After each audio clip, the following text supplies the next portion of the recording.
सम समधि देखे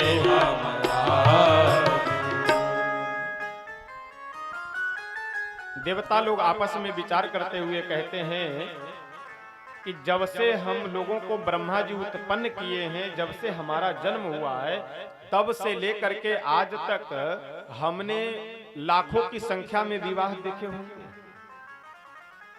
अनेक शादियों में हम लोग सम्मिलित हुए, लेकिन सकल भांति सम साजु समाजु सम समधि देखे हम आज।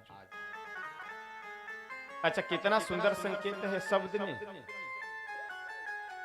दोनों परिवारों में जो सबसे श्रेष्ठ हैं, जो सबसे अगुआ हैं, मतलब अगरिया हैं, उनको क्या कहा जाता है? उनके संबंध का क्या नाम है? समधि। इधर भी समधि, उधर भी समधि। अच्छा, समधि शब्द में दो शब्द हैं। कितने? दो। सम और धी। सम यानी समान। सम को संस्कृत में समान कहते हैं। सम माने समान और धी माने बुद्धि। जहां बुद्धि समान हो जाए वही समधि हो सकता है। अब बुद्धि समान तो हो नहीं रही है, लेकिन किसी कारण से कर दिया जाए, और कारण से कर दिया जाए लक्ष्मी जी के कारण से, तो एक जबरदस्ती समधि बनाना हुआ। वास्तव में समधि का मतलब यही है कि दो बुद्धि आपस में मिल जाए, दो विचार आपस में मिल जाए, दो परिवार आपस में मिल जाए, तभी तो व्यवहार मिलेगा, तभी तो संबंध मिलेगा। लेकिन अब तमाम लोगों को बुरा लग जाता है बोल देने पे। कई लोग बाद में, अब हमसे तो नहीं बोलते हैं, लेकिन दूसरे, यही की बात नहीं, लगभग जगहों की, अगर दहेज आदि या लेन देन पे कुछ बोल दे तो तमाम, अरे महाराज जी आप ऐसे बोलते हैं, जो है अब कम से कम थोड़ा बचा करके बोला कीजिए। अरे तो बचाना क्या है? जो सही है वो सही, जो गलत है वो गलत। आज कई जगहों पे यह सुनने का प्रसंग ऐसा मिलता है, कई जगह सुनने को मिलता है कि दहेज के कारण उत्पीड़न कर करके बहू को जला दिया गया। कई जगहों पे ऐसा सुना जाता है कि शादी विवाह सब ठीक हो गया था, बातचीत भी हो गई थी, देखा देखी भी हो गई थी, और जो होना चाहिए सब, केवल विवाह बाकी था, लेकिन पैसे के कारण वो डिमांड ज्यादा करने लगे और लड़की के पिता देने में सक्षम नहीं थे, तो शादी कट गई, विवाह कट गया। यदि इस तरह का कार्य करने वाला कोई व्यक्ति है जो पैसे के लिए विवाह कैंसिल कर दे रहा हो, या पैसे के लिए किसी दूसरे घर से आई हुई लड़की को प्रताड़ित कर रहा हो, तो ये सब कलयुग के क्या है? ये सब राक्षस है। जो आप सुनते हैं ना कि रावण और कुंभकर्ण और जो है कंस और क्या क्या, ये सब अवध नगर के सिंदूरिया सिंदूर बेचे आयल हे। अवध नगर के सिंदूरिया सिंदूर बेचे आयल हे। आहे मिथिला नगर के कुमारी धिया सिंदूर बिसाहल हे। आहे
से सिंदूर चढ़ावल हे।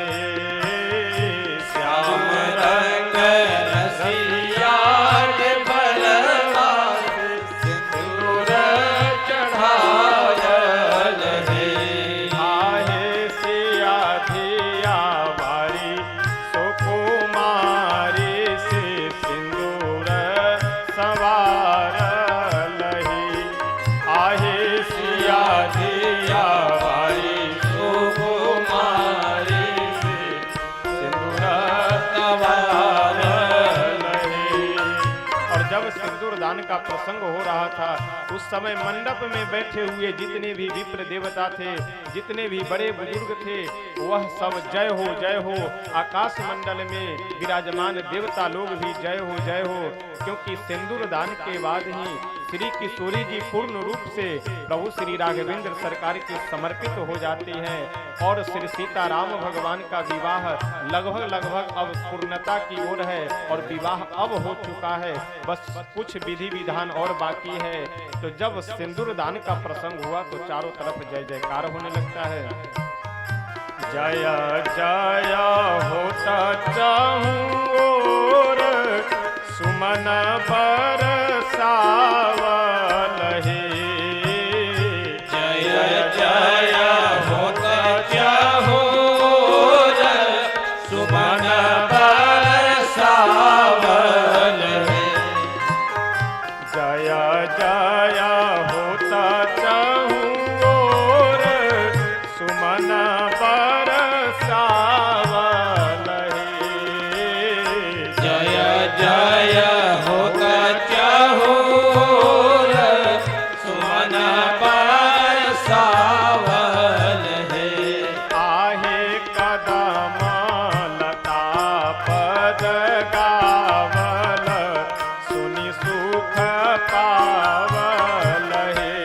आहे कदम लता पद गावत सुनि सुख पावन हे। कौने नगर के सिंदूरिया सिंदूर बेचे आयल हे। कोने नगर के सिंदूरिया सिंदूर बेचे आयल हे। आहे कौने नगर के कुमारी धिया सिंदूर बिसाहल हे। आहे कौने नगर की कुमारी धिया सिंदूर बिसायल हे। श्री मिथिला धाम की जय। श्री सीताराम विवाह महोत्सव की जय। जैसे सिंदूर दान का प्रसंग होता है, श्री जनक जी महाराज और सुनैना जी का हृदय दुख से फटने लगा कि अब मेरी बेटी अब श्री राम जी की हो गई, अब मेरी बेटी मेरी नहीं रही। सिंदूर दान का प्रसंग होता है, उसके बाद अग्नि प्रज्वलित आदि कर करके जो भावरी आदि फेरने का नियम है, फेरने की विधि है। एक तरफ तो मंडप में जितने भी सतानंद जी के साथ में विप्र देवता हैं, ब्राह्मण जन हैं, वे सभी ब्राह्मण लोग बढ़िया वेद मंत्र पढ़ करके वैदिक विधान के अनुसार भी विवाह संपन्न करवा रहे हैं।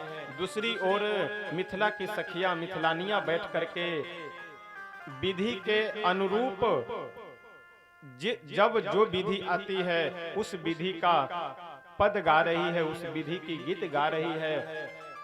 और संतों का, विद्वानों का, गुरुजनों का ऐसा मानना है, ऐसा भाव है कि विवाह में जितना महत्व, जितना पुण्य वेद मंत्रों का होता है, उतना ही महत्व, उतना ही पुण्य मांगलिक जो गीतें गाई जाती है उन गीतों का भी उतना ही महत्व है, उतना ही पुण्य है। सभी मिथिलानियां बारी बारी से विधि विधान करवा रही है, गीत गा रही है। सभी विधि पूरी होने के बाद अब श्री दुल्हा दुल्हन सरकार को लेकर के कोहबर घर में जाया जाता है। इसके बाद में गोस्वामी बाबा वर्णन करते हैं भोजन की व्यवस्था, भोजन की बात। और पुराने समय में ऐसा नियम था कि लोग नाश्ता कर लेते थे, सब चीज हो जाता था, लेकिन जब तक विवाह हो करके दूल्हा दुल्हन कोहबर में न चले जाए तब तक लोग भात नहीं खाते थे। कहते थे ना कि अरे कुमार भात हम कैसे खाएंगे, लेकिन आज तो पहले वही पीते खाते तो दरवाजे तक पहुंचे, आधा होश तो दरवाजे तक पहुंचते पहुंचते गायब हो जाता है। और दरवाजे पे पहुंचने के बाद बरमाला हुआ कि नहीं, विवाह हुआ कि नहीं, कुछ शादी विवाह क्या आगे बढ़ रहा है कोई मतलब नहीं। धीरे से बगल वाले सुनो क्या बात है, जाकर के देखो शुरू हुआ कि नहीं। अब वो धीरे से गया, जाकर के देखा कि हाँ वो बफेलो सिस्टम प्रारंभ है। बफेलो सिस्टम समझ रहे हैं ना, वही बफर सिस्टम। जैसे शब्द भी एक मुख्य शब्द होता है और दूसरा अपभ्रंश होता है। तो ये जो बफर सिस्टम है ना, ये बफर सिस्टम अपभ्रंश है। किसका अपभ्रंश है? तो बफेलो माने भैंस। अब जैसे थोड़ा सा इस नादी पे जा करके खा लिए, थोड़ा सा वहां खाए, थोड़ा वहां खाए, थोड़ा यानी लिए प्लेट घूम रहे हैं। और घूम घूम करके अच्छा चलिए कम से कम परोसने वाला व्यक्ति न हो तो सामग्रियों को अलग अलग रख दिया गया। तो कम से कम इतनी मानवता तो होनी चाहिए कि हम थाली में परोस करके और एक जगह बैठ करके खाएं। अच्छा कई जगहों पे शादी वगैरह में जाने का मौका मिलता है बफेलो सिस्टम में, तो इस हम तो खाते नहीं है वहाँ, लेकिन अब बैठना पड़ता है, देखना पड़ता है। लिए रोटी खा रहे, और भाई साहब क्या हालचाल है, जो है नीचे जूता पहने हैं, गप भी लगा रहे हैं, खा भी रहे हैं थाली में। अच्छा आपके थाली में जो है वो पनीर दिख रहा है, हम तो लिए ही नहीं। अच्छा कहाँ मिल रहा है, किधर? अच्छा उधर है, उधर जाकर के पनीर ले आए थे। अब वो बता दिया कि उधर जो है वो क्या कहते हैं कि अब इधर मटर पनीर है, उधर शाही पनीर है। तो फिर यहाँ से दौड़ करके भगे शाही पनीर वाले नादी पे।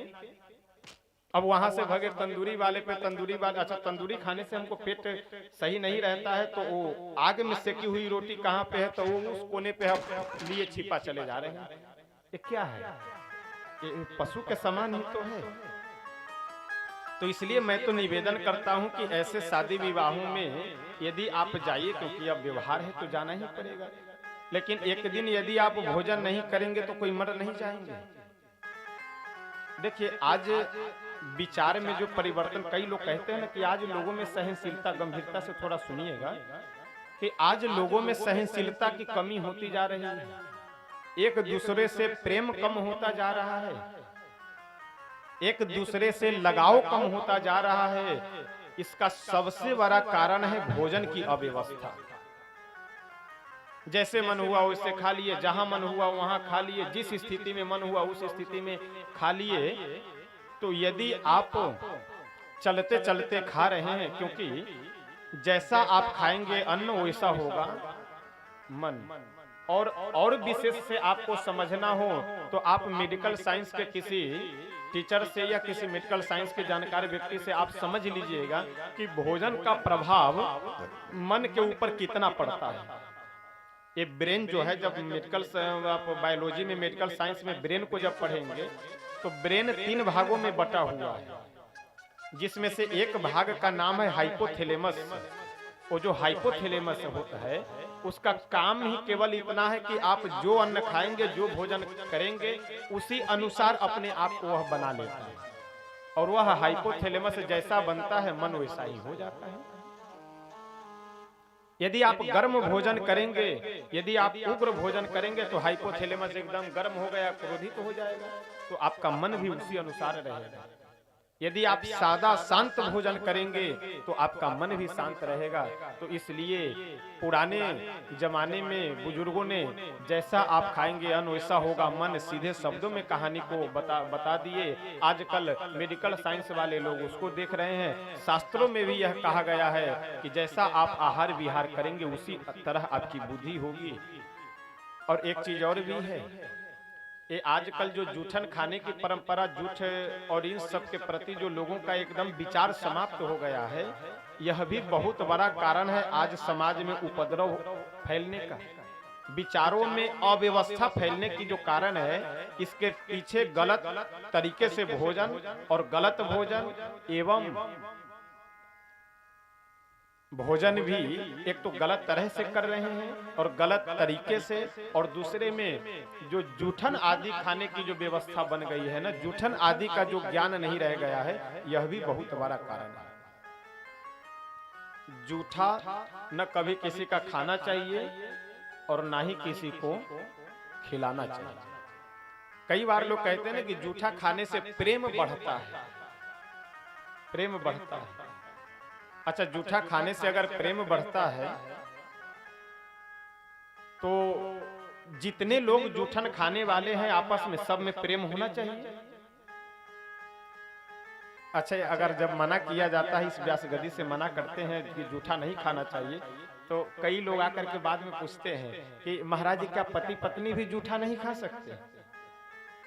मौका तलाश करने के लिए नहीं खा सकते, एकदम नहीं खा सकते। शास्त्र मना करता है कि जूठा न किसी को देना चाहिए और नहीं किसी का जूठा खाना चाहिए। क्यों? क्योंकि आप जिसका जूठन खाएंगे उसका विचार आपके अंदर में प्रवेश करेगा, और यदि उसका विचार आपके ऊपर हावी हुआ तो आप उसी के अनुरूप बन जाएंगे। इसलिए जूठा न किसी को देना चाहिए और नहीं स्वयं जूठा खाना चाहिए।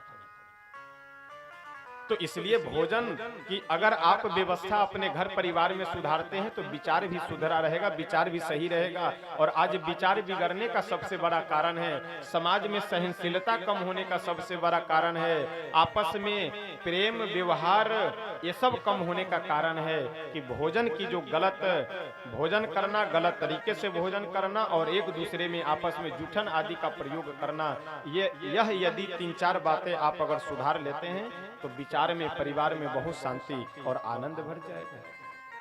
श्री दुल्हा दुल्हन सरकार को सखिया कोहबर में लेकर के जा रही है। रास्ते में एक जगह सखिया बोली कि दुल्हा सरकार, हमारे यहाँ की एक विधि है, विधि यह है कि कोहबर में जाने से पहले हमारी एक कुल देवी है, उनको प्रणाम किया जाता है।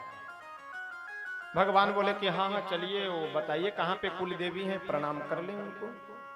अच्छा, ये कोई कुल देवी उल देवी नहीं थी, ये जानकी जी की जूती को एक कपड़े में बांध करके ऊपर से चुनरी ओढ़ा करके एक बढ़िया पूजा घर जैसे बना करके कमरे को, और उसमें पर्दा वगैरह लगा करके फूल गोल माला सब चढ़ा करके और देवी के तरह बना दी ये सखिया। और श्री राघवेंद्र सरकार से बोली कि सरकार चलिए हमारी कुल देवी को प्रणाम कर लीजिए। अब जैसे महल में पहुंचे वैसे देखे कि अगरबत्ती नहीं है वहां पे, केवल पुष्प चढ़ा हुआ है, ना अगरबत्ती का पत्ता। और देखने से, अच्छा कहीं भी देवी देवता का स्थान हो तो वहां जाइए तो देखने से लग जाता है कि ये देवस्थान है। और प्रभु देख करके समझ गए कि लग यहाँ पे कोई देवी उवी नहीं है। जब गए सामने, प्रभु बोले कि ऐसा है हे मिथिलानियों, आप सब पहले अपनी देवी का हमें दर्शन कराइए, उसके बाद में हम प्रणाम करेंगे। सखिया बोली कि अरे अरे आप राघव जी आप छुइएगा मत, क्योंकि हमारी देवी जी, जो व्यक्ति स्नान नहीं करता है उसके छूने से हमारी देवी नाराज हो जाती है, और आप अभी स्नान तो किए नहीं है। अच्छा, कोहबर का प्रसंग आते आते 3-4 बज ही जाता है यदि विधिवत विवाह हो तो। भगवान बोले कि ऐसा है तो अंदर में जब तक कोई जाए नहीं, जब तक हम देवी का दर्शन नहीं करेंगे तब तक फिर कैसे हम प्रणाम करें। सखिया बोली कि आप अभी स्नान नहीं किए हैं। भगवान बोले तो आप ही चले जाइए। सखिया बोली हम तो आप ही के साथ विधि कराने में व्यस्त है, तो हम भी कहाँ स्नान किए हुए हैं, तो इसलिए अंदर नहीं जा सकते। बस ये है कि आप केवल प्रणाम कर लीजिए हमारी देवी को। तो हमारी देवी किसी जोग जप तप साधना से नहीं, केवल हाथ जोड़ करके मस्तक झुकाने से ही प्रसन्न हो जाती है। अच्छा, ये सब योजना क्या बनाई है कि जैसे ये मस्तक झुकाएंगे वैसे दौड़ करके जाना, और जो जूती के ऊपर चुनरी रखा हुआ है उसको हटा देना जल्दी से। अच्छा, प्रभु अपने मन में अब विचार कर रहे थे कि चलो कुल देवी हैं तो उनको प्रणाम कर लिया जाए। लक्ष्मण जी धीरे से हाथ पकड़ करके बोले कि भैया सावधान, एक बार परिक्रमा से पहले माता जी और बहन जी का नाम लेकर के गलती कर चुके हैं, दोबारा मिस्टेक नहीं करना है। प्रभु बोले कि हाँ हाँ तो अब तो तुम ही मोर्चा संभालो, तुम ही देखो कुछ। लक्ष्मण जी बोले कि ऐसा है, एक कैसी देवी है कि जो दर्शन नहीं दे रही है, और यदि आप लोग चाहते हैं कि आपकी देवी को हम प्रणाम करें, तो जब तक दर्शन नहीं करवाएंगे तब तक प्रणाम हम लोगों का कैंसिल, प्रणाम नहीं होना है। तो या तो आप दर्शन करवाइए, नहीं तो फिर इस विधि को छोड़िए, आगे बढ़िए। भरत जी सुनते सुनते ऊब गए, मन में विचार किए कि बताओ, अब मेरे बड़े भाई साहब हैं तो ये जो है प्रणाम कर नहीं रहे हैं, कभी ये उलझ रहे हैं इन मिथिलानियों से, सखियों से, कभी लक्ष्मण उलझ रहे हैं, तो लाओ हम ही प्रणाम कर लेते हैं, सबके बदले छुट्टी मिल जाए। अब भरत जी महाराज हाथ क्या जोड़े, बेचारे मस्तक क्या झुकाए, साष्टांग लेट गए देवी के सामने कि चारों भाइयों के बदले हम ही प्रणाम कर ले रहे हैं। अब जैसे ये लेटे भरत जी महाराज, वैसे सखिया ताली बजा करके कि जय हो हमारी कुल देवी आपके ऊपर प्रसन्न हुई, और जा करके वह चुनरी हटा दी। अब जैसे चुनरी को हटाया गया तो वहां तो कोई देवी देवता थे नहीं, वहां तो जानकी जी की, किशोरी जी की जूती रखी हुई थी। लक्ष्मण जी भरत जी की ओर तो लाल पीले होने लगे देख करके। भरत जी से बोले कि भैया, हमने पहले ही आपको मना कर रखा था कि यहाँ कुछ भी कीजिएगा तो सोच विचार करके। अरे विचार तो आपको करना चाहिए, बताइए, जूती को प्रणाम कर करके और आपने नाक कटवा दिया इस ससुराल में आकर के। भरत जी बोले कि लक्ष्मण, तुम्हें पता है जूती किनकी है? ये सखिया भी बता रही है कि ये श्री जानकी जी की जूती है, और जानकी जी तो हमारी भाभी मां लगेगी, तो उनकी जूती को प्रणाम करना तो ये हमारा सौभाग्य है। लक्ष्मण जी बोले कि प्रणाम करना सौभाग्य तो है, लेकिन कहाँ प्रणाम कर रहे हैं ये तो जगह देखना चाहिए। अगर जूती को प्रणाम करने में आपको इतना सौभाग्य लग रहा है, और माता जी के जूती के प्रति यदि इतना आपको प्रेम है, स्नेह, तो चिंता मत कीजिए, अयोध्या जी में चलिए, कई जूतियों की गठरी बना देंगे और खूब माथे पे लेकर के घूमिएगा। लेकिन ये ससुराल है, यहाँ बेइज्जती मत करवाइए। लाल इन देवी के लागहु पाए, और ये कोई देवी देवता नहीं, ये देवी देवा नहीं थे, ये तो साक्षात किशोरी जी की जूती। अब वहां से फिर जब आगे बढ़े, अब भरत जी भी सावधान हो गए। भरत जी भी सोचे कि अब हमको भी आगे अब नेतागिरी करना ठीक नहीं रहेगा, अब लक्ष्मण जी ही हर जगह पे संभाले, लक्ष्मण ही बात करे। कोहबर घर में प्रवेश किए। कोहबर में प्रवेश करने के बाद सर्वप्रथम सखिया प्रश्न करती है भगवान से,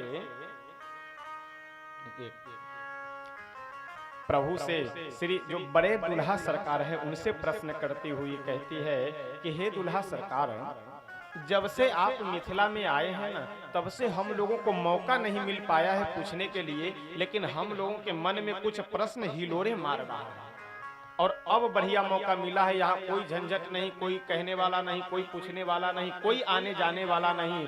यहाँ तो बस आप हैं, श्री किशोरी जी हैं, और हम सब सखियां हैं। तो यहाँ उन प्रश्नों का उत्तर हमें दे दीजिए।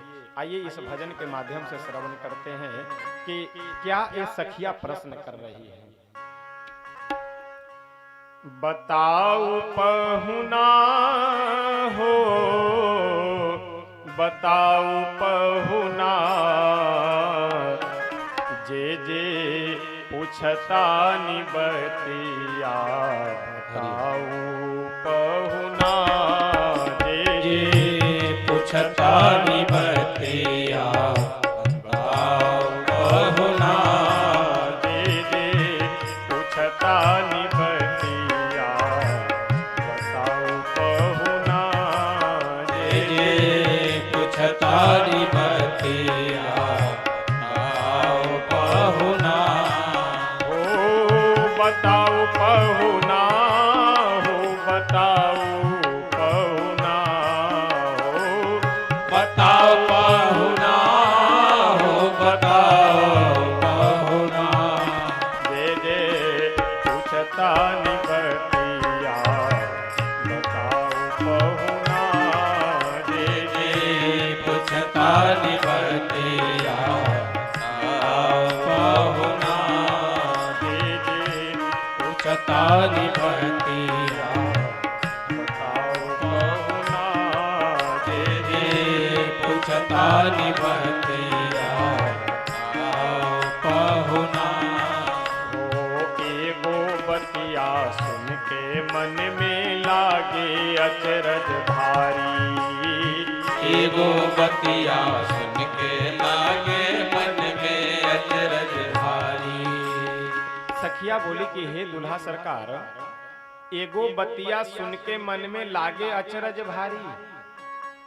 ये तो जब से आप मिथिला में आए हैं और आपकी जीवनी को हम लोग जब से सुने हैं, तब से तो हम लोग के मन में एक आश्चर्य बना हुआ है और भारी आश्चर्य बना हुआ है। प्रभु बोले कि कौन सा आश्चर्य बना हुआ है आप लोगों के मन में? सखिया बोले कि हम लोगों को एक बात सुनने को मिली है कि अवध में पुरुषों की कोई जरूरत ही नहीं है। ये तो यज्ञ से खीर उत्पन्न होता है और उसी खीर को खा करके वहां की माताएं गर्भ धारण करती है और बच्चे को जन्म देती है। तो ये एक कौन सी रीति है?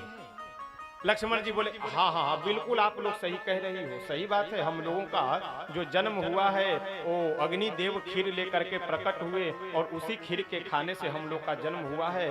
तो अयोध्या की माताएं तो खीर खा करके बच्चे को जन्म देती है, लेकिन कम से कम अयोध्या की माताओं में इतना सामर्थ्य तो है कि वो बच्चे को जन्म दे सकती है। मिथिला में तो वो भी नहीं है, क्योंकि यहाँ तो जमीन खोद करके सब लोग बच्चे को लाते हैं। अच्छा, जानकी जी का जन्म तो भूमि से ही हुआ है, जमीन से ही हुआ है। लक्ष्मण जी महाराज कहे कि या में, अच्छा लक्ष्मण जी बोले कि कम से कम अयोध्या की महिलाएं बच्चे को जन्म तो दे देती है, लेकिन मिथिला में तो ना पुरुषों की कोई जरूरत है ना महिलाओं की कोई जरूरत है। यहाँ तो जिसे बच्चे चाहिए वो जाए और जमीन खोद कर करके ले आवे। सखिया बोली कि अब तो चुप हो गई सखिया। लक्ष्मण जी को लगा कि वाह जीत गया भाई, जीत गया, अयोध्या वाला जीत गया। सखिया बोली कि लक्ष्मण जी खुश मत होइए, क्योंकि ससुराल एक ऐसा जगह है कि जहां पे जीतने का कोई चांस ही नहीं है। सदैव केवल हारना ही हारना है, जीतने का यहाँ कोई मतलब नहीं। लक्ष्मण जी बोले तो इसका उत्तर दीजिए, इसका क्या उत्तर है? कम से कम अयोध्या जी की माताएं तो बच्चे को जन्म दे सकते हैं, यहाँ तो माताओं की भी जरूरत नहीं है, जमीन से ही बच्चे निकल जाते हैं। सखिया बोली कि इसमें भी जनकपुर की महिमा अधिक है, इसमें भी जनकपुर की विशेषता अधिक है कि यामे प्रबल पक्ष मिथिला की सकैक नहीं को नाटी। इस बात में भी जो आप कह रहे हैं ना कि मिथिला में कोई माताओं की भी जरूरत नहीं है, यहाँ भूमि से बच्चे को खोद करके लाया जाता है। तो यामे प्रबल पक्ष मिथिला की सकै नहीं कोई नाटी, काम करे जो खीर अवध की सो मिथिला की माटी। जो काम अयोध्या जी में खीर खाने से होता है वो यहाँ की मिट्टी से ही हो जाता है। तो उस खीर की विशेषता ज्यादा है, यहाँ मिट्टी की विशेषता ज्यादा है। तो इसलिए अयोध्या जी से हमारा मिथिला जो है यह श्रेष्ठ है, हमारा जो यह जनकपुर धाम है यह श्रेष्ठ है। क्योंकि अच्छा, खीर बनाने के लिए अयोध्या जी में कौन कौन नौटंकी करना पड़ा था? पहले वशिष्ठ जी को श्रृंगी ऋषि को बुलाते हैं, फिर सारी विधि विधान पुत्रेष्टि यज्ञ में बहुत कठिन साधना रहती है, बहुत कठिन विधि विधान है। इतना बड़ा यज्ञ किया गया, तब खीर निकला, तब जा करके जो है आप लोग का जन्म हुआ। लेकिन यहाँ तो कोई विधि विधान की जरूरत नहीं है, यहाँ तो मिट्टी से ही काम हो जाता है। तो अयोध्या जी का कहते हैं ना कई जगहों पे लोग, अरे यहाँ का आप पानी पीजिए और चाहे दूध पीजिए, दोनों बात बराबर है, पानी में इतना दम है। वही मिथिलानिया कह रही है कि यहाँ जो मिथिला में भूमि है ना, वो आपके अयोध्या जी से खीर से अधिक महिमा यहाँ की मिट्टी की है।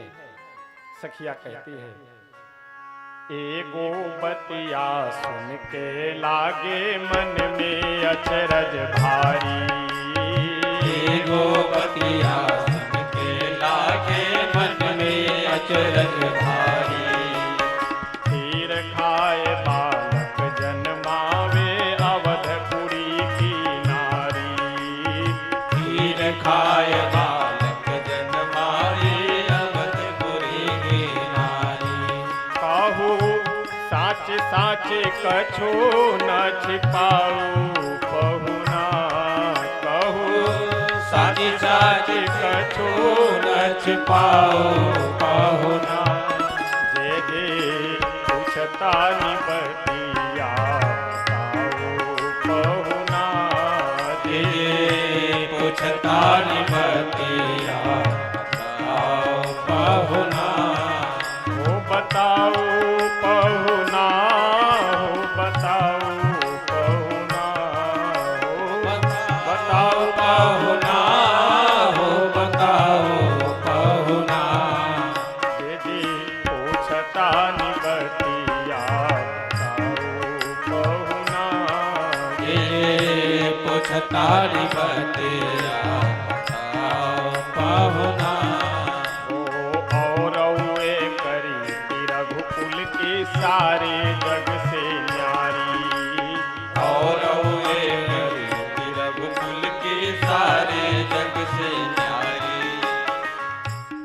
सखिया बोली कि ठीक है, इस प्रश्न का तो उत्तर दे दिए, अब दूसरे प्रश्न का मेरे उत्तर दीजिए। सखिया बोले कि अयोध्या जी की जो राजकुमारियां होती है, तो हम लोगों को ऐसा सुनने को मिला है कि अयोध्या जी की राजकुमारियों का विवाह बाबाओं के साथ में हो जाता है, कमंडलधारियों के साथ में हो जाता है। तो क्या अयोध्या की राजकुमारियों को कोई राजकुमार नहीं मिलता है कि जो कमंडल वालों के साथ में वहां भेज दिए जाते हैं? लक्ष्मण जी बोले कि हे देवियों, इस प्रसंग में भी, इस बात में भी मेरा जो अवध है वो श्रेष्ठ है मिथिला से। क्योंकि अयोध्या धाम में यदि, अच्छा, शांता जी का विवाह, कहीं कुछ शास्त्रों में ऐसा आया है प्रसंग कि शांता जी दशरथ जी की ही पुत्री है और अपने मित्र रोमपाद जी को श्री दशरथ जी महाराज गोद दे दिए हुए थे। इसीलिए कुछ संतों का और विशेष करके मिथिला के जो रसिक संत हुए हैं, वह सब इन बात का अनुमोदन किए हैं, इस प्रसंग का अनुमोदन किए हैं कि शांता जी श्री दशरथ जी की बेटी हैं और प्रभु की बहन है, तो इसलिए हम लोगों को भी मानने में कोई दिक्कत नहीं है। कुछ संतों का मानना ऐसा है कि शांता जी दशरथ जी की ही बेटी है, कुछ संतों का नहीं मानना, इसलिए तुलसी बाबा कुछ इन सब प्रसंगों का वर्णन ही नहीं करते। सीधे एक बार श्रृंगी जी का नाम लेते हैं कि श्रृंगी ऋषि वशिष्ठ बोलावा, पुत्र काम शुभ जग करावा, उसके बाद में कोई झंझट नहीं, सीधा आगे बढ़ जाते हैं। तो उसी प्रसंग को यहाँ पे ये मिथिलानिया ध्यान में रखती हुई पूछती है कि क्या अयोध्या जी के राजकुमारियों को कोई राजकुमार नहीं मिलते हैं? लक्ष्मण जी बोले कि देवियों, कम से कम हमारे अयोध्या जी में तो किसी अच्छे संत के साथ, किसी अच्छे बाबा के साथ, किसी अच्छे संस्कारवान कमंडलधारी के साथ विवाह किया जाता है, और जनकपुर में तो राजकुमारियों को दांव पे लगा दिया जाता है। दांव पे लगा देना मतलब, यदि ये तो कहो कि धनुष को हमारे बड़े भैया तोड़ दिए, कहीं अगर रावण तोड़ दिए होता तो फिर जो आपकी बहन जानकी जी है, उनका विवाह उनके साथ होता कि नहीं? ऐरू गैरू नत्थु खैरा यदि कोई धनुष को तोड़ देता तो उस ऐरू गैरू के साथ में विवाह करना पड़ता कि नहीं? क्योंकि यहाँ के राजा साहब का यह प्रतिज्ञा है, राजा साहब का यह निर्देश है। तो इसलिए भी हमारा अवध श्रेष्ठ है कि कम से कम राजकुमारी को किसी संस्कारवान व्यक्ति के हाथ में देते हैं, दांव पे नहीं लगाते हैं कि जो आओ धनुष को तोड़ो और विवाह कर करके ले जाओ। सखिया इस प्रसंग में फंस गई और फंस करके अब दूसरा तुरंत प्रश्न करती हुई कहती है कि अच्छा ठीक है, इसका तो उत्तर दे दीजिए, लेकिन दूसरा उत्तर दीजिए। दूसरा उत्तर क्या है? किस प्रश्न का मांग रही है? तो सखिया प्रश्न करती हुई कहती है, मातु पिता गर गोरे होते गोरे छोरा छोरी, मात पिता गर गोरे होते गोरा छोरा छोरी, हो मातु पिता गर गोरे होते गोरे छोरा छोरी, मात पिता गर गोरे होते छोरा छोरी। सखिया बोली कि हे राघव, हे लक्ष्मण लाल जी, हे छोटे सरकार, यदि माता पिता गोरे हों तो बेटा हो या बेटी दोनों गोरे होते हैं। माता पिता यदि गौर वर्ण के हो तो बच्चे भी गौर वर्ण के होंगे, माता पिता यदि काले हो तो बच्चे भी काले रंग के होंगे। नियम तो यही है। लेकिन आपके पिता श्री दशरथ जी महाराज भी गौर वर्ण के, माँ कौशल्या भी, हम लोग ऐसा सुने हैं कि गौर वर्णा है कौशल्या जी। तो जब पिताजी गौर वर्ण के, माँ कौशल्या गौर वर्ण के, तो आपके ये बड़े भाई राम जी काले क्यों हो गए?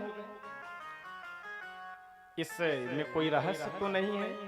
लक्ष्मण जी बोले, अरे कोई रहस्य नहीं है, हमारे बड़े भैया जो है भगवान है, ब्रह्म है, अनंत है, और जैसे आकाश अनंत है उसका रंग नीला होता है, जैसे समुद्र अनंत है उसका रंग नीला होता है, उसी तरह से हमारे बड़े भैया राम जी भी ब्रह्म हैं और ब्रह्म अनंत हैं। तो अनंत होने के कारण इनका रंग नीला हो गया है। बाकी जो तुम लोग सोच रही हो इधर उधर की बातें, वो सब नहीं है कुछ।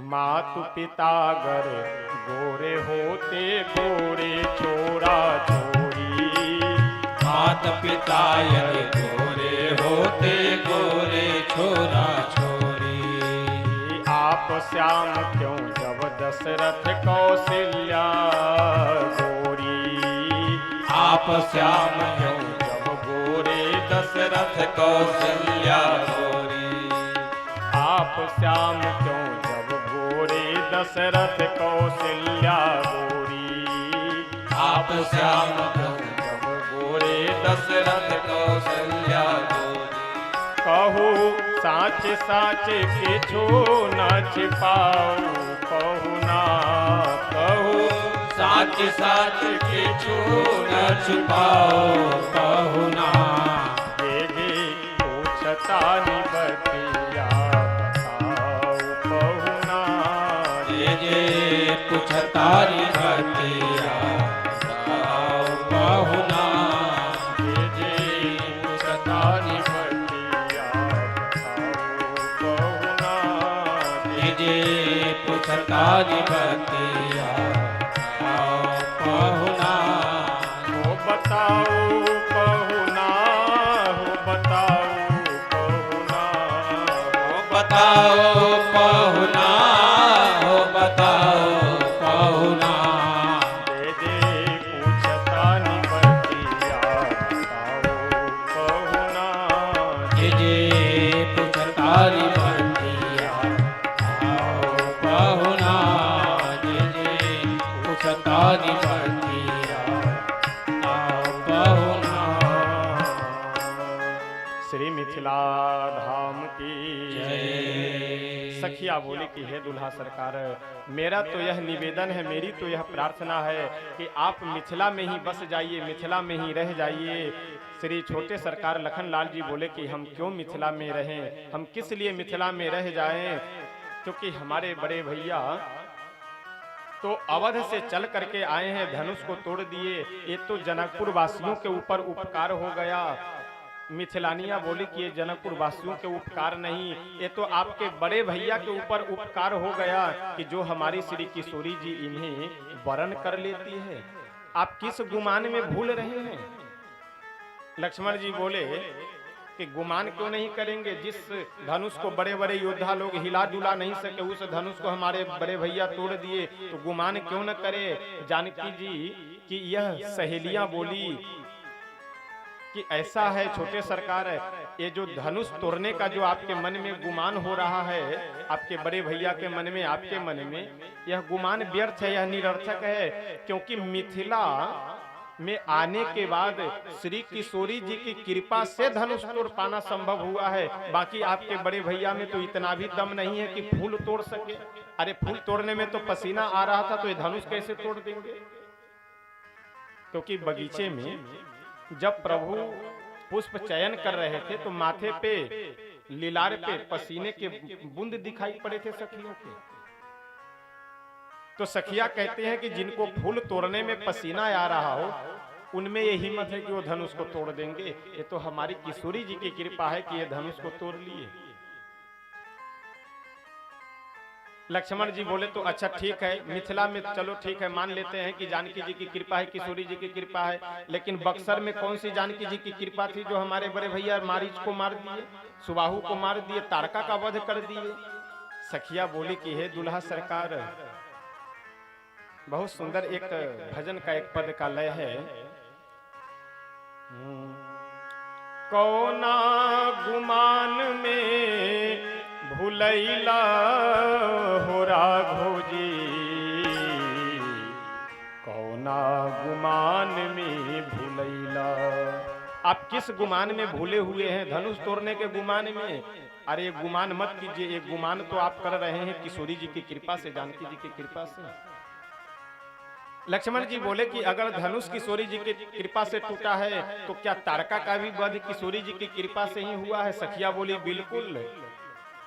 तारका के मरला अहिल्या के तरला, तारका के मरला अहिल्या के तरला, मिथिला के राह जब धैला हो राघो जी, कौना गुमान में भूलैला।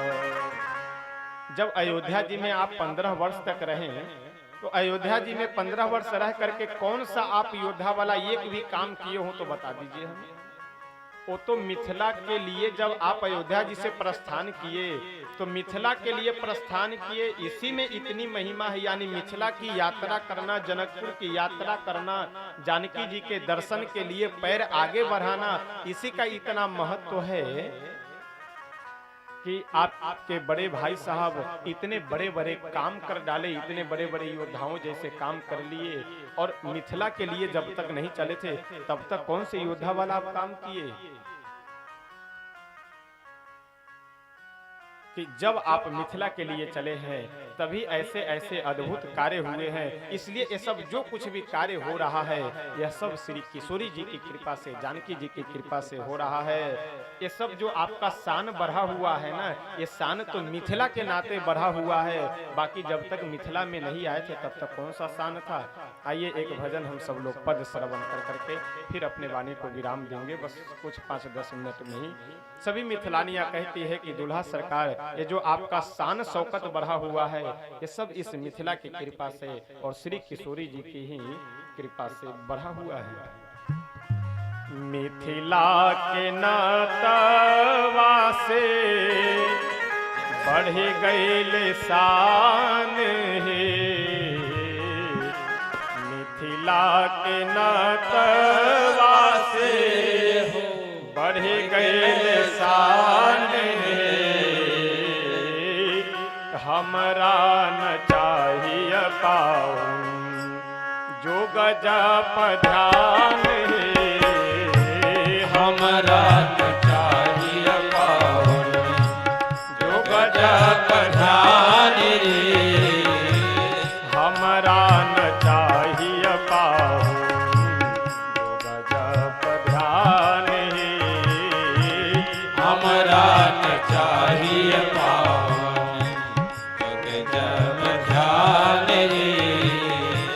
मिथिला के नातवा से बढ़ गई शान है, मिथिला के नातवा से बढ़ गई शान है, हमरा न चाहिए पाऊं जो गजब ध्यान है, हमरा न चाहिए पाऊं जो गजब ध्यान है।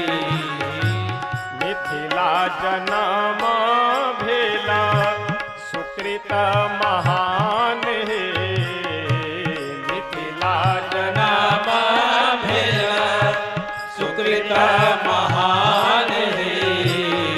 श्री दुल्हा सरकार इन मिथिला की सखियों पे प्रसन्न हो करके बोले कि हे देवियों, आप सब कुछ मुझसे वर मांग लीजिए। हे मिथिलानियों, आप सब हमसे कुछ वर मांग लीजिए। मिथिलानियां बोली कि हमें आपसे कुछ वर नहीं चाहिए, अरे हम तो किशोरी जी के चरणों में पड़े हुए हैं, किशोरी जी की चरणों की हम लोगों को सेवा मिली हुई है, यही हमारे लिए सबसे बड़ा वरदान, यही हमारे लिए सबसे बड़ा पुण्य और सबसे बड़ा हमारे लिए वर यही है। इसके अलावे मुझे और कुछ वर चाहिए ही नहीं, मेरी किशोरी जी की कृपा ही पर्याप्त है। मिथिला जन्म भेला सुकृत महान है, मिथिला जन्म भेला सुकृत महान है, मिथिला जन्म भेला सुकृत महान है, मिथिला जन्म भेला सुकृत महान है। लाडली कृपा से पहलो, लाडली कृपा से पैदा आहा समय हमान रे, लाडली कृपा से पैदा में हमान रे, मिथिला के नातवा से बढ़ गई शान है, मिथिला के नातवा से बढ़ गई शान है। हमरा न चाहिए पाऊं, हमरा न चाहिए पाऊं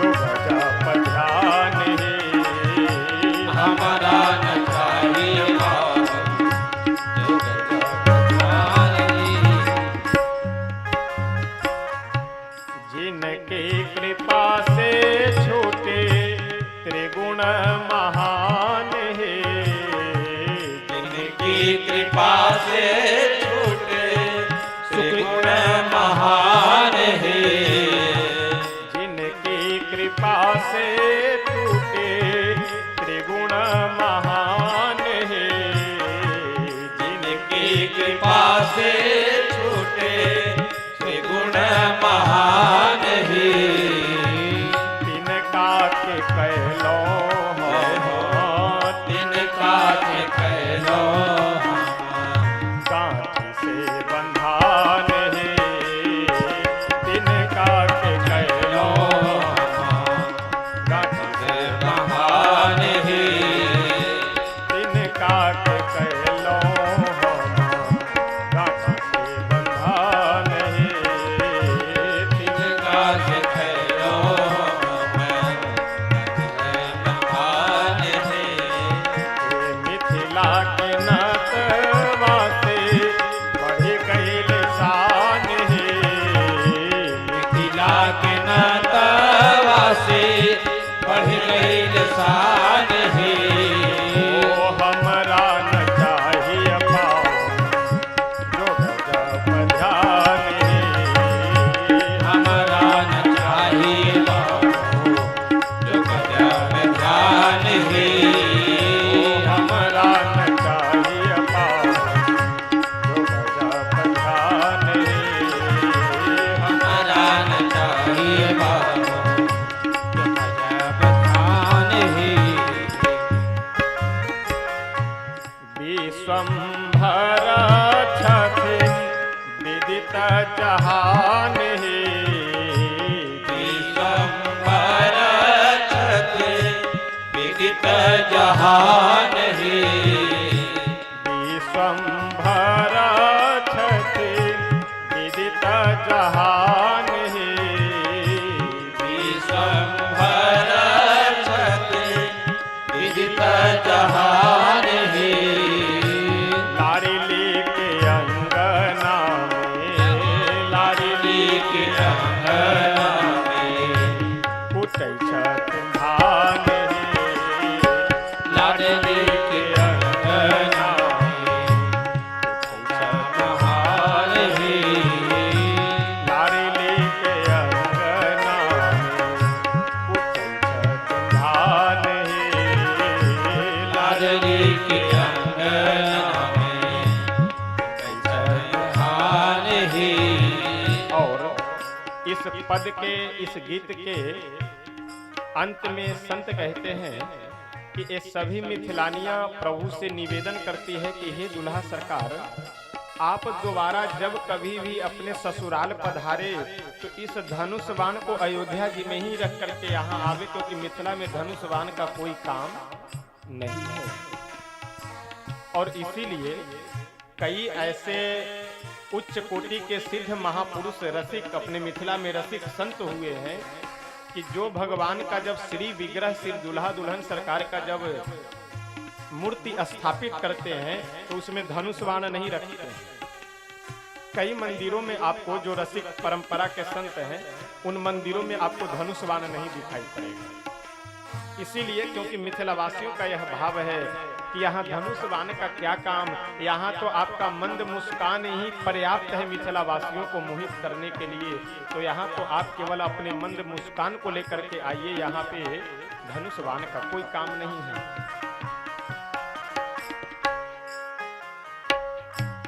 हमरा न चाहिए पाहु धनुष अरुबान है, हमरा न चाहिए पाहुन धनुष अरुबान है, हमरा न चाहिए पाहु धनुष अरुबान है, हमरा न चाहिए पाहुन धनुष अरुबान है, हमरा न चाहिए पाहु धनुष अरुबान है, हमरा न चाहिए पाहुन धनुष अरुबान है, हमरा त चाहिए पाहु हमरा न चाहिए पाहुन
जय। श्री सीताराम भगवान की जय।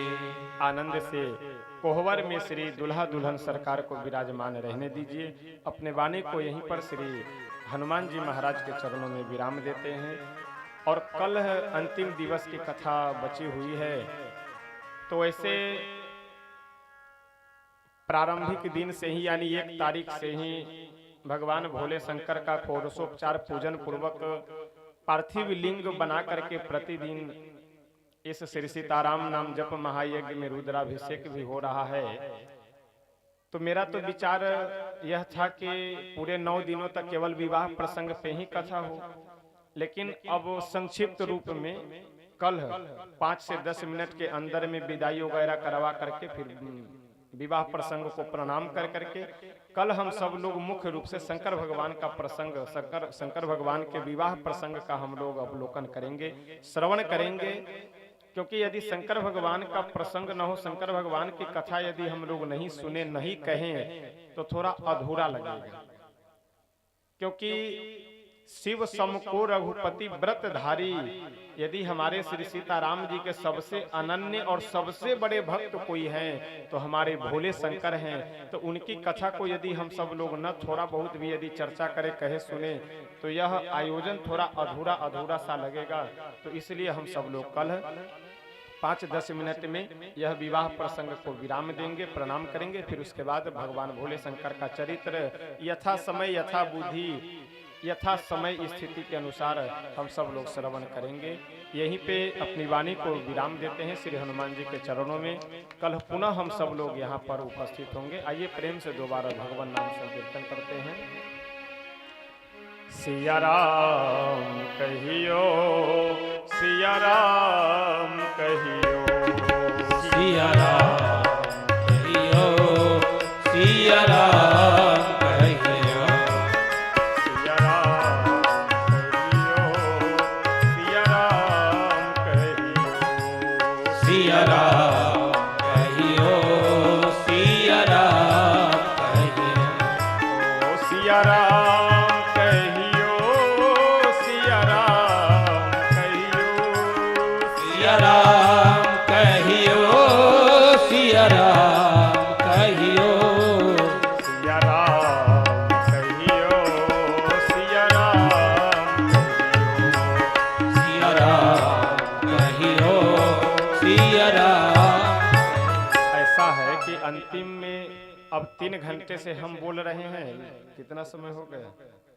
लगभग 5 बजे मंच पे आ गए थे, तो आधे घंटे उधर, 3 घंटे इधर, लगभग 3.5 घंटे से हम बोल रहे हैं। और आप लोगों को अंत में मुश्किल से 2 मिनट से 3 मिनट बोलना है। तो कई लोगों को देख रहे हैं बस केवल जो है ताली, कम से कम ताली बजा करके अच्छे से। और अच्छा, भजन में तो हम देखते रहते हैं, लेकिन अब नाम तो नहीं बोला जा सकता है, मर्यादा है, नहीं, प्रतिष्ठा की बात है। कई लोग एकदम बिल्कुल सावधान, जैसे ध्यान लग गया। और कहाँ ध्यान लगा हुआ हो तो हमें पता है कि कहाँ ध्यान लगाए हैं। और जैसे भजन आरंभ हुआ वैसे आंख खोले, आंख खोलने के बाद थोड़ा हिले, फिर उसके बाद भजन समाप्त, तो ध्यान।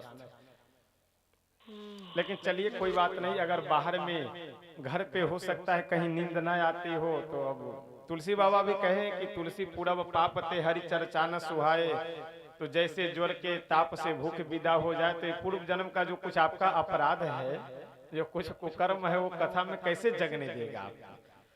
तो इसलिए प्रयास यह कीजिए कि कथा में जग करके बैठे। लेकिन अच्छा, कथा में आनंद आता है, इसलिए हम भी नहीं जगाते हैं कि बच्चा सो, क्या करना है। जो है हमको सुनाने से कार्य है, आपको सोने से कार्य है, तो सोते रहिए। लेकिन जो सोवत है सो खोवत है, और जो जागत है सो पावत है। यह पंक्ति यहीं के लिए कहा गया है कि अगर कथा में आकर के आप सोए तब तो खोए, और जगे तो पाएंगे। तो इसलिए जग करके और जगे हैं, तो कम से कम अंत में सब लोग प्रेम से ताली बजाकर आनंद से गाइए, मस्ती में।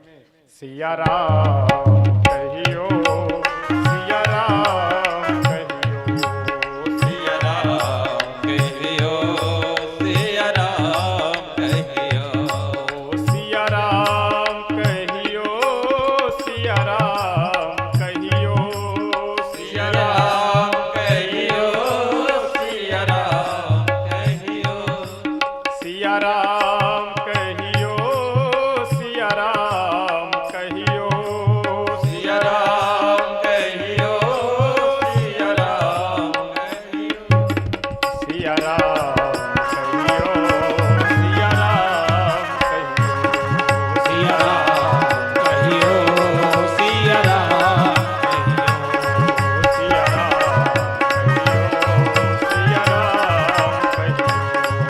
सिया राम कहियो सिया राम कहियो सिया राम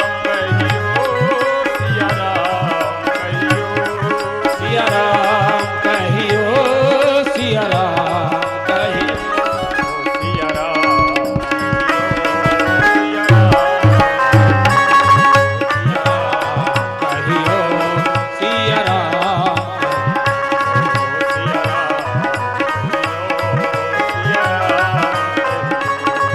सिया राम कहियो सिया राम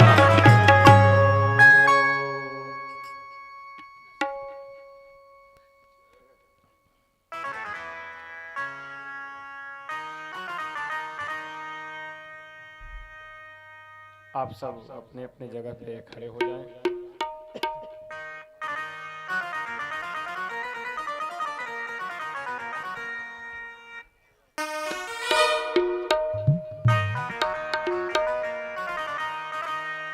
सखे हे आरती उतारो रघुनंदन दुल्हा के के आरती उतारो रघुनंदन दुल्हा की सखे आरती उतारो रघुनंदन दुल्हा के की आरती उतारो रघुनंदन दुल्हा की रघुनंदन दुल्हा के हो दुलरुआ दुल्हा के रघुनंदन दुल्हा के हो दुलरुआ दुल्हा की सखे आरती तारो रघुनंदन दुल्हा के के आरती उतारो रघुनंदन दुल्हा की हीरा के हार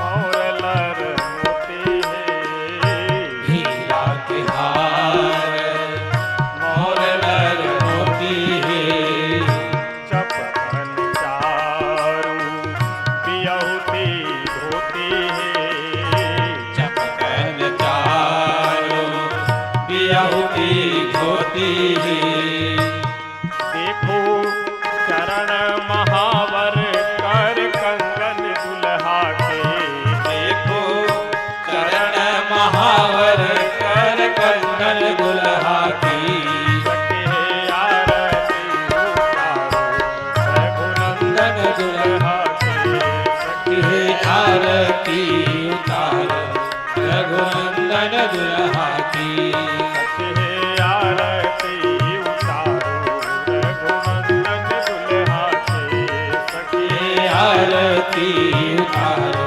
रघुनंदन दुल्हा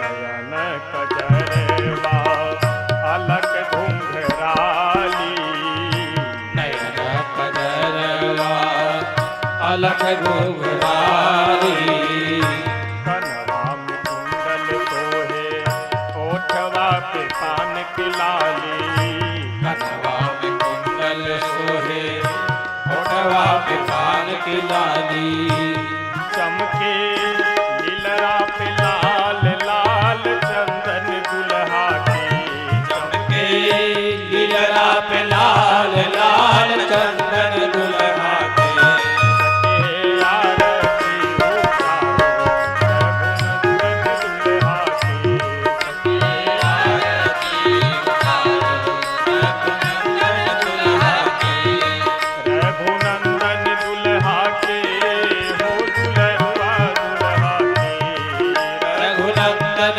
दुल्हा के हे दुलरुआ दुल्हा की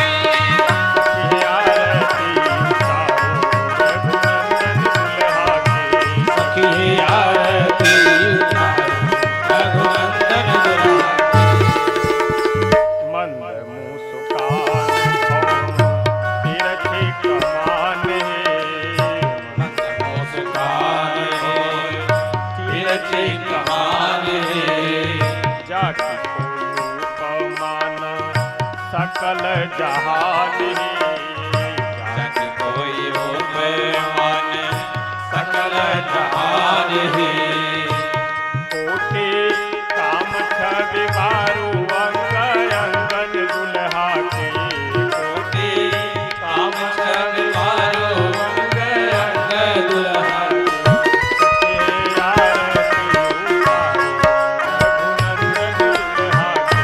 सखी आरती उतारो रघुनंदन दुल्हा की सखी आरती उतारो रघुनंदन दुल्हा की सखी आरती उतारो रघुनंदन दुल्हा की धन्य धन्य मिथिला के सुकृत महान ही धन्य धन्य मिथिला के सुकृत महान ही लारी कृपा से पैलो ऐसन में हमान ही लारी कृपा से फैलो ऐसन में महान ही ऐसन बांधु नाही खोले गठबंधन दुल्हा के ऐसन पागुनाई भोले गठबंधन दुल्हा की ऐसन बांधु नाही खोले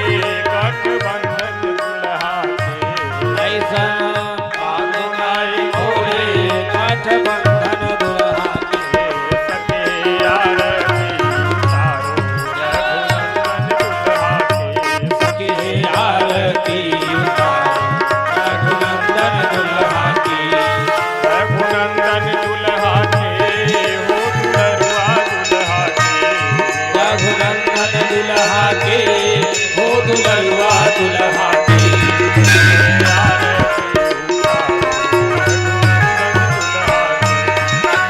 आरती उतारो रघुनंदन दुल्हा की सखी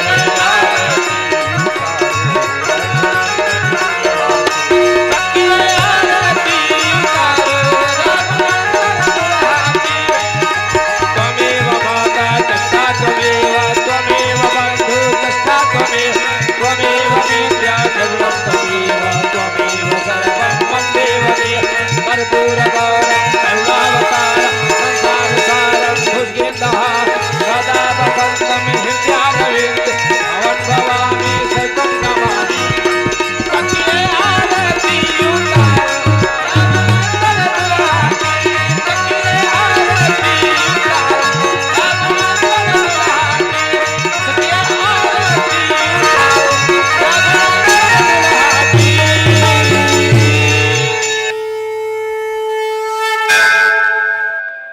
श्री सीताराम नाम भगवान की जय।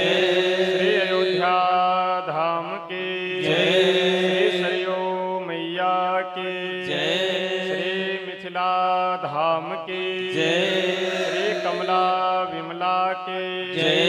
श्री सीताराम विवाह महोत्सव की जय। श्री हनुमान जी महाराज की जय। श्री शंकर भगवान की जय। श्री सद्गुरुदेव भगवान की जय। श्री भगही सरकार की जय। श्री सीताराम नाम जप महायज्ञ की जय।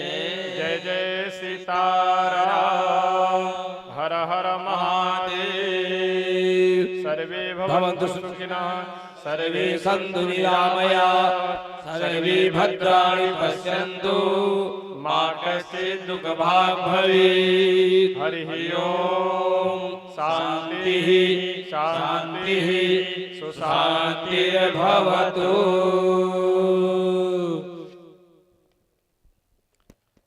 आप सब प्रसाद और आरती लेकर के और जो भी बाहर से आए हुए हैं आप सब भोजन प्रसाद लेकर के जिन आप सबकी व्यवस्था है तो अपने अपने गंतव्य स्थान को प्रस्थान करेंगे। पुनः कल सायंकाल की वेला में